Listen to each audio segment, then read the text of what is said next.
Welcome back. Today I am reading a book called Farmhouse.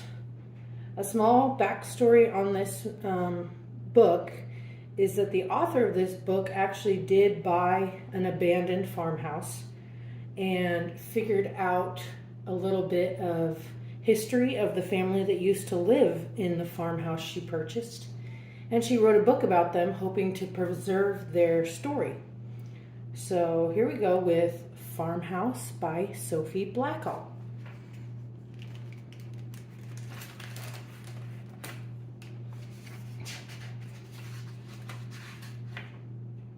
And here's Farmhouse. Over a hill at the end of a road, by a glittering stream that twists and turns, stands a house, where 12 children were born and raised, where they learned to crawl in the short front hall, where they posed arranged on the wooden stairs and were measured with marks over the years.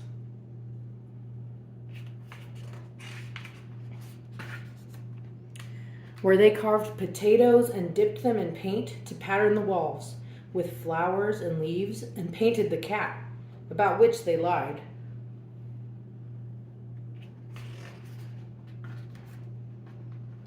For which they were scolded, and maybe they cried, and then were enfolded in forgiving arms in the serious room, where the organ was played and speeches were made. But if they weren't even sorry at all, they were sent to their rooms.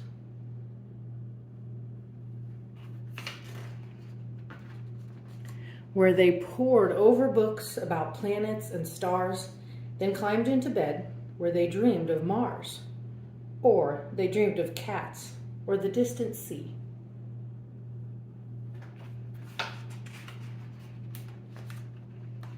And whispered secrets, played truth or dare, and lost their teeth and brushed their hair, where they kept collections of tin toy cars and feathers and bones and movie stars, where they hung prize ribbons for champion cows that lived in the barn behind the house.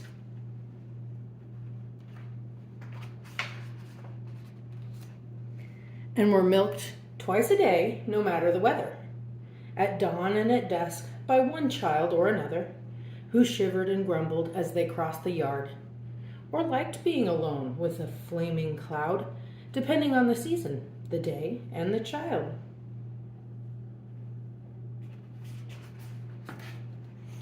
And they fed the calves and mucked out stalls and forked the hay into giant piles and fished for trout in the glittering stream that changed its shape from year to year.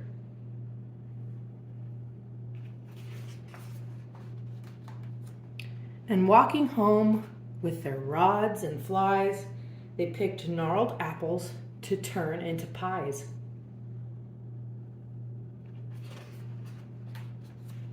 And dragged in mud from the fields outside, so they shook the rug and scrubbed the floors and listened to their mother and did their chores and set the table.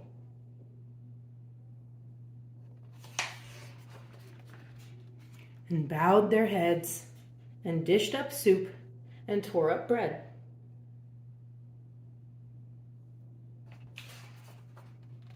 And took turns tending the youngest one, who lay with a fever and a spotted tongue.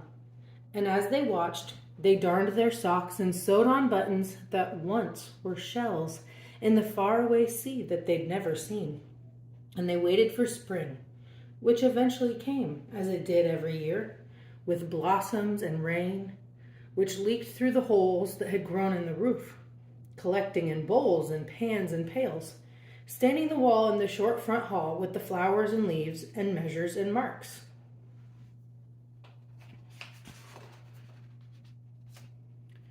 From the children who all grew up in this house, who went off to school, or to work on a farm, or to drive a truck, or train as a nurse, or study the stars, or have babies themselves, until one day, the youngest child, who was now quite old, took a last look around and picked up her case and opened the door.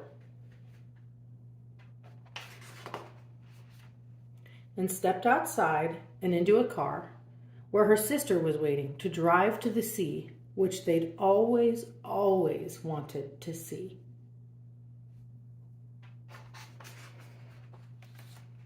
And the house gave a sigh and slumped on the stones, which caused a slight lean in its beams and its bones, so the door swung open to let in the breeze,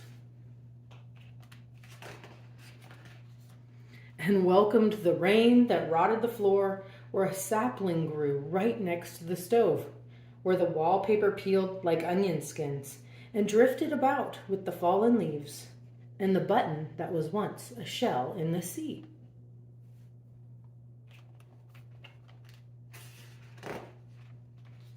By the parlor organ that rattled with nuts, put there by a squirrel with rather a fuss, which startled the swallows that fed on the moths that fluttered and flew all over the house. There was even a bear in the basement one year, who slept there all winter until the spring,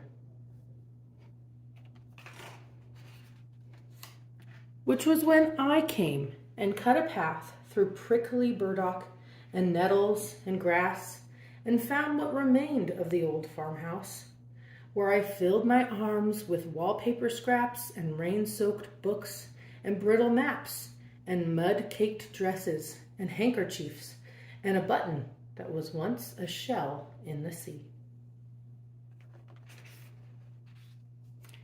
And back at my desk, I spread them all out and cherished my gifts from the falling down house. Then I sharpened my pencil and mixed some paint and dipped my brush and cut some shapes, and began to imagine the things that took place.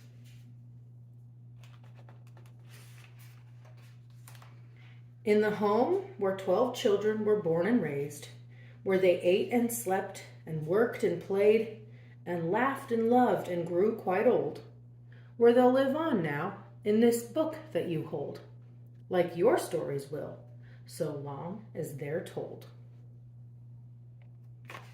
The end.